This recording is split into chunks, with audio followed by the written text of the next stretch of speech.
Well, a very good evening. This is Sky News at 7. Our top story: a small jet has crashed into a housing estate in Kent. It seems to have got into trouble shortly after takeoff from Biggin Hill Airfield, about 3 miles away, and was trying to land back there. The pilot had made a mayday call and said there was engine vibration. The craft involved was assessed in a citation, and it's understood at least 5 people were on board.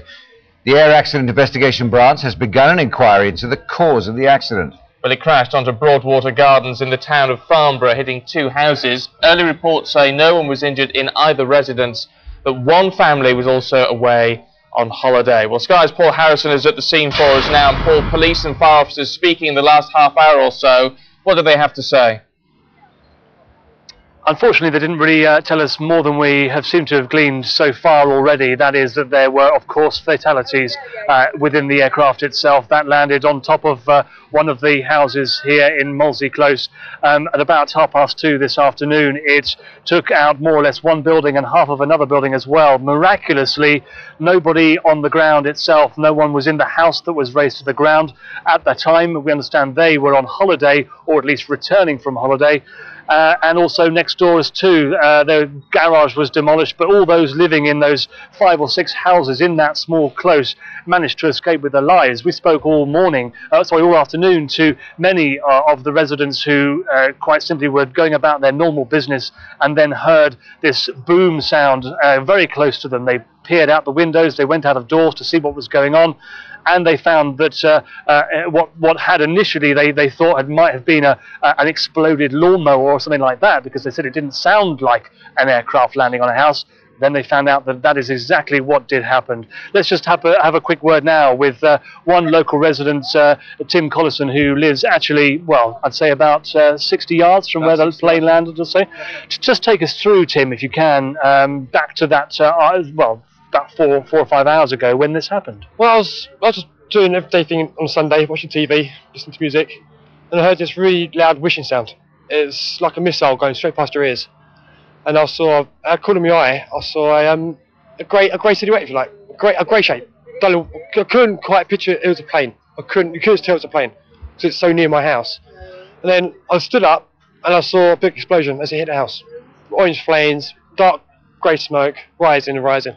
And then a few minor explosions after. It was a shock, if you like, because it's so near me. And there's been reports that it was actually flying just above the houses that I live in now. Where you live, yeah. Where I live. It could have as easily been me. I could have been in that accident. A surreal experience. It's very surreal. It's very... I can't really explain it how I feel.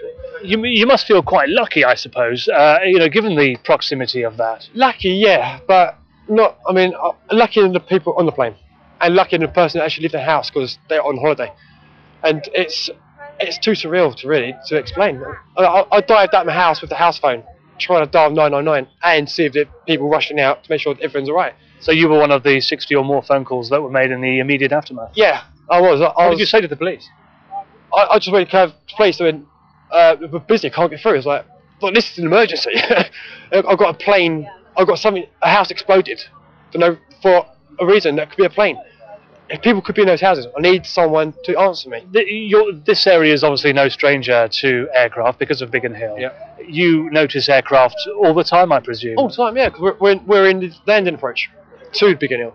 And also we're in the flight path for major jets as well. So they fly above us. We still hear them, see them. But yeah, I mean, we have the air show. That kind of started over us as well. So we're no stranger to it. Accident waiting to happen? Definitely. I'll say there is. Definitely.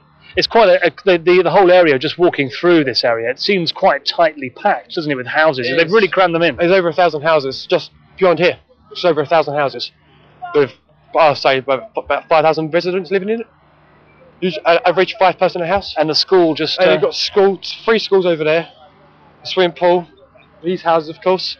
I mean, it's difficult to imagine what could have been going through the pilot's mind at the time, yeah. But foremost, of course, must have been the safety of those on the ground. It must have been. I mean, where he was approaching from, which is on top of the estate, where there's a football field, he was trying to land there.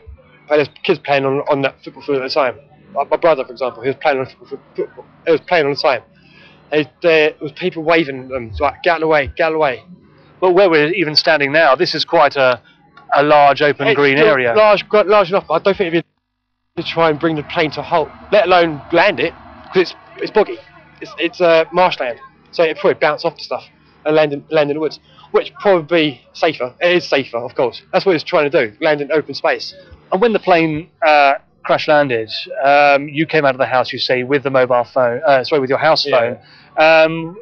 What did you do then, apart from phone the police? Did you go and see what actually had happened? I tried to get a closer look, but the gulf of flames that was there was actually the heat was exponential. It was very hot, very, very hot. And I had to back off. It was too hot. I mean, I got as close as I can, but of course, the other residents are rushing in houses and whatever, so I'm trying to fight through.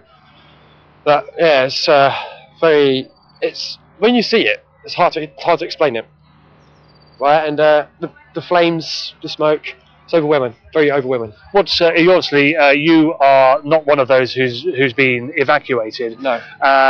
But there are many people who have been. But most people in this area seem to have been allowed to stay at their homes. Yeah. What has everyone been saying about what happened? There's a rumoured gas leak across the road from us, and they've evacuated 100 metres.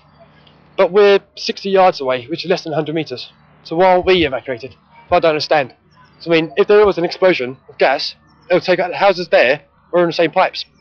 They can take us out as well. Are you amazed that no one lost their lives? At least, yes, I am.